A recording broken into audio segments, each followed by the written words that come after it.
जानते हैं कि भारत में ज्यादातर लोग रूफटॉप सोलर लगवाने के बाद एक ऐसी गलती कर बैठते हैं जो चुपचाप उनके करीब 2.5 लाख रुपए तक का नुकसान कर देती है। और सबसे हैरानी वाली बात यह है कि ना तो इसमें खराब सोलर पैनल जिम्मेदार होते हैं, ना ही इन्वर्टर की कोई दिक्कत।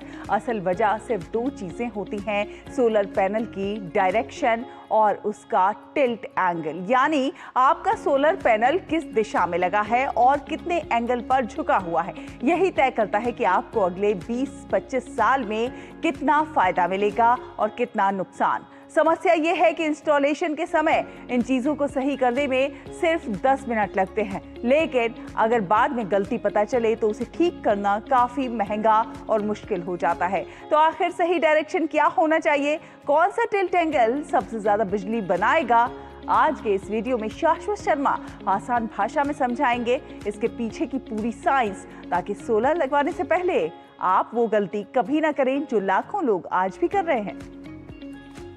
आज मैं आप सब लोगों को एक ऐसी चीज बताऊंगा, अगर इस वीडियो को आपने ढंग से देख लिया ना तो आप अपने 1.5 लाख से 2.5 लाख रुपए बचा सकते हो। रुपए की बात इसीलिए करी, एक अच्छा हुक देना था ताकि आप वीडियो पूरी देखो, बट बचा भी लोगे। खैर, अब आते हैं इस वीडियो के टॉपिक की रिसर्च मैंने कहां से करी और ये आइडिया आया कहां से। तो पहले ये सुन लो, बहुत इंटरेस्टिंग स्टोरी है। हुआ क्या, हम ये वाली लाइट डिजाइन कर रहे थे। अब ये एक सोलर लाइट है, इसमें आगे सोलर से चलने वाली एलईडी है, पीछे इसका सोलर पैनल है। तो हम इसका इंक्लिनेशन वाला सेटअप देख रहे थे कि जिसमें हम पैनल को इंक्लाइन कर सकें, जिससे कि मैक्सिमम बैटरी चार्ज हो सके। तो हमारी टीम में एक नया हायर्ड इंजीनियर था, उसका कहना यह था कि भाई हम इस पैनल को इंक्लाइन क्यों कर रहे हैं, इसका क्या कारण है। और मैं जान के ताज्जुब हुआ इस चीज के बारे में कि यार पब्लिक जो सोलर लगवा रहा है उसको शायद पैनल इंक्लिनेशन के बारे में ज्यादा कुछ ना पता हो, और वो अपने रूफटॉप पे सोलर लगवा रहा है और उल्टा सीधा सोलर लगवा लेगा, जिससे कि उसका 1.5 से 2.5 लाख रुपए का नुकसान हो रहा होगा। तो मैंने सोचा इस टॉपिक पर हम लोग वीडियो बनाते हैं। तो देखो, कॉन्सेप्ट सिंपल सा है। मैं आज के वीडियो के अंदर आप लोगों को यह समझाऊंगा कि आपको अपने रूफटॉप पर सोलर पैनल किस तरीके से नहीं लगाने हैं और क्या सही तरीका है उन पैनल्स को लगाने का। मतलब मेरा सोलर पैनल किस डायरेक्शन में फेस करेगा, उसका एंगल क्या होगा, 90 डिग्री लगेगा, 45 लगेगा, 0 डिग्री लगेगा, क्या एंगल होगा उसका। ये आप खुद भी कैसे चेक कर सकते हो ये भी मैं आपको बताऊंगा कि अगर आपके रूफटॉप पे लगा हुआ है तो क्या वो सही लगा है, वो भी आप चेक कर सकते हो। तो ये वाली वीडियो कुल मिला के बहुत इंटरेस्टिंग होने वाली है। तो देखो, अभी हम एक साइट पर गए थे जहां पर हमने देखा कि सोलर पैनल टीन शेड पे लगे हुए हैं। अब टीन शेड का इंक्लिनेशन जो होता है, मतलब इंक्लिनेशन एंगल जो होता है, वो तो हमारा नॉर्मल होता है। वो कोई आप 45 डिग्री 30 डिग्री नहीं देखोगे, वो ज्यादा से ज्यादा 5-10 डिग्री का होता है। तो उसी के ऊपर लगा के पैनल लगा रखे हैं और कहते हैं भाई हमारा आउटपुट ढंग से नहीं आ रहा, जितनी यूनिट पीएम सूर्य घर में बोली जाती है उतनी यूनिट तो जनरेट नहीं कर रहा। तो हमने उनसे वही कहा, करेगा कहां से साहब, आपका पैनल ही गलत लगा हुआ है, पैनल इस तरीके से नहीं लगता। और ये मल्टीपल जगह पे हमने दिक्कत देखी है। कुछ जगह पे तो हमने यहां तक देखा है कि जिस डायरेक्शन में घर का फसाड होता है, मतलब मेरा जैसे घर का फ्रंट इस साइड में है तो पैनल भी इसी साइड इंक्लाइन करके लगा देते हैं कि मेरे भाई घर का एस्थेटिक खराब नहीं होना चाहिए। अगर सोलर भी लगवाया बेशक से कम प्रोड्यूस करे, इंक्लिनेशन इस तरफ दे दो। तो ऐसा नहीं होता। सबसे पहले मैं आपको बताऊंगा कि आपका पैनल फेस किस डायरेक्शन में करना चाहिए।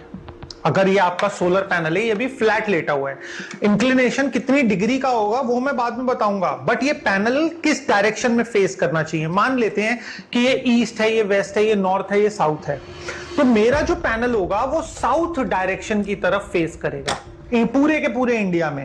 तो क्या होता है दोस्तों, जो नॉर्दर्न हेमिस्फीयर है जहां पे इंडिया पड़ता है, हम सब लोगों के पैनल्स हमारे सारे साउथ डायरेक्शन में फेस करेंगे, क्योंकि हमारा जो सूरज होता है वो साउथ डायरेक्शन की तरफ होता है। और वहीं हम हेमिस्फीयर के दूसरी साइड चले जाएंगे, फॉर एग्जांपल ऑस्ट्रेलिया, तो वहां पे जितने भी सोलर पैनल होंगे वो नॉर्थ डायरेक्शन में फेस करेंगे। तो अब अगर आपको चेक करना है कि आपके पैनल साउथ डायरेक्शन की तरफ हैं या फिर नहीं, तो आप पहली चीज तो कंपास से चेक कर सकते हो। कंपास जो होता है बेसिकली वो आपको आपका मैग्नेटिक साउथ दिखाता है, ट्रू साउथ नहीं दिखा था। तो ट्रू साउथ के लिए आप गूगल मैप्स का इस्तेमाल कर सकते हो, गूगल अर्थ का इस्तेमाल कर सकते हो और जज कर सकते हो कि आपके पैनल साउथ डायरेक्शन की तरफ आ रहे हैं कि नहीं आ रहे। इसी तरीके से मैं टिल्ट एंगल के लिए भी ऐप बताऊंगा और एक ओवरऑल आपका जनरेशन चेक करने के लिए भी ऐप बताऊंगा। मतलब पूरी इंफॉर्मेशन आपको इस वीडियो में मिलेगी। अब यहाँ पे एक प्रॉब्लम समझो, यहाँ पे अगर आपका पैनल का इंक्लिनेशन आता है फॉर एग्जांपल 28 डिग्री और आपका पैनल फ्लैट लेटा हुआ है, तो आप अप्रोक्सीमेट 15 से 20% इलेक्ट्रिसिटी जनरेशन अपना बेमतलब में जाने दे रहे हो। और उसी के साथ साथ आपका अगर पैनल फ्लैट लेटा हुआ है तो इस पे जो डस्ट डिपॉजिट होता है वो भी जस्ट डबल होता है, जिसकी वजह से अगेन आपका 10 से 12% का लॉस बढ़ जाता है, जो कि आपका ओवरऑल लॉस बढ़ जाता है 22 से 25% का। मतलब जहां आपका सिस्टम हाइपोथेटिकली 100 यूनिट बनाता, वहां पे अब वो 70 से 75 यूनिट ही बना रहा है आपके गलत टिल्ट एंगल की वजह से। अब हम बात करते हैं दोस्तों टिल्ट एंगल की, कि मेरा टिल्ट एंगल कितना होना चाहिए। तो देखो, टिल्ट एंगल डिपेंड करता है आपके लैटिट्यूड पे। अब अगर फॉर एग्जांपल मैं दिल्ली में बैठा हूं, आप सर्च कर सकते हो दिल्ली लैटिट्यूड, तो आपके पास में आ जाएगा 28 डिग्री। और इंडिया का जो लैटिट्यूड है वो 3 डिग्री से 30 डिग्री के बीच में ही घूमता है। अब वहीं अगर हम फॉर एग्जांपल बैंगलोर चले जाएं तो वहां पे 19 डिग्री आएगा।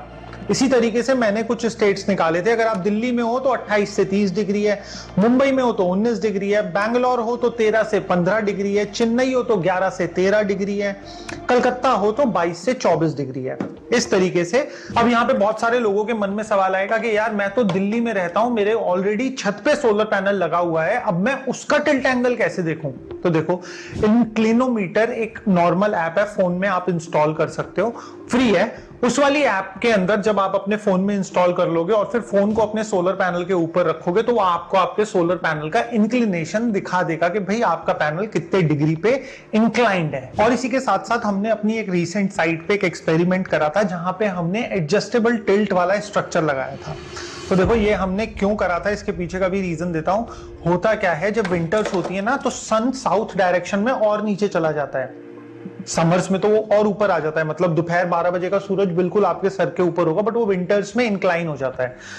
तो हमने जो इंक्लिनेशन वाला स्ट्रक्चर लगाया था उसके पीछे का लॉजिक ये था कि अगर हम विंटर्स में पैनल्स का इंक्लिनेशन और बढ़ा सकें और समर्स में उस इंक्लिनेशन को कम कर सकें, क्योंकि अगर हमने समर्स में भी ज्यादा इंक्लिनेशन रखा तो भी यूनिट प्रोडक्शन कम हो जाएगा। तो हमने ये एडजस्टेबल इंक्लिनेशन वाला सिस्टम डिजाइन करा था। अभी एक्सपेरिमेंटेशन प्रोसेस में है, क्योंकि हमें दो चीजें देखनी होती हैं कि फिक्स सिस्टम को इकट्ठा रखने के लिए आपको कम लोहा लगता है, क्योंकि उसको 180 किलोमीटर पर आवर की विंड स्पीड भी झेलनी होती है। बट जहां पे हमारा सिस्टम में हम इंक्लिनेशन दे देते हैं, कुछ मूवमेंट दे देते हैं, तो वहां पे सिस्टम को स्ट्रांग बनाने के लिए ज्यादा लोहा लगता है। तो अब यहाँ पे कॉस्ट डायनेमिक्स आते हैं कि ज्यादा लोहे में हमारा ज्यादा पैसा खर्च हो रहा है, क्या हम उसके बदले में उससे डबल या फिर उससे कहीं ज्यादा यूनिट प्रोडक्शन अचीव कर पा रहे हैं।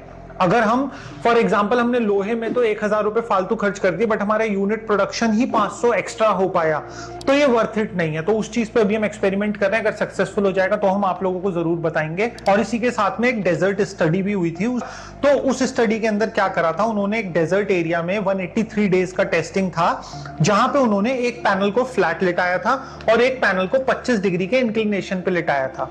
और जब 183 डेज का टेस्ट कंप्लीट होता है तो जो पैनल इंक्लिनेशन में था उसने 20% ज्यादा बिजली प्रोड्यूस करी थी फ्लैट लेइंग पैनल के कंपैरिजन में। तो आप जान सकते हो कि हमारा इंक्लिनेशन और हमारा डायरेक्शन टुवर्ड्स साउथ कितना जरूरी हो जाता है जब कभी भी हम सोलर अपने रूफटॉप पे लगवाते हैं। और इसी के साथ में मैं आपको एक और इंपॉर्टेंट वेबसाइट और टूल के बारे में बताता हूं, हम लोग भी यूज करते हैं। अब इसमें क्या होता है कि आप इसके अंदर अपना डायरेक्शन भी डाल सकते हो, अपनी लोकेशन डालोगे, डायरेक्शन डालोगे और अपना इंक्लिनेशन डालोगे कि आपका इंक्लिनेशन का क्या मतलब कितनी डिग्री पे आपका पैनल इंक्लाइंड है, तो वो आपको एक्यूरेट रीडिंग दे देगा कि भाई आपका ये सोलर पैनल कितनी बिजली बनाएगा, मतलब कितने यूनिट्स जनरेट करेगा।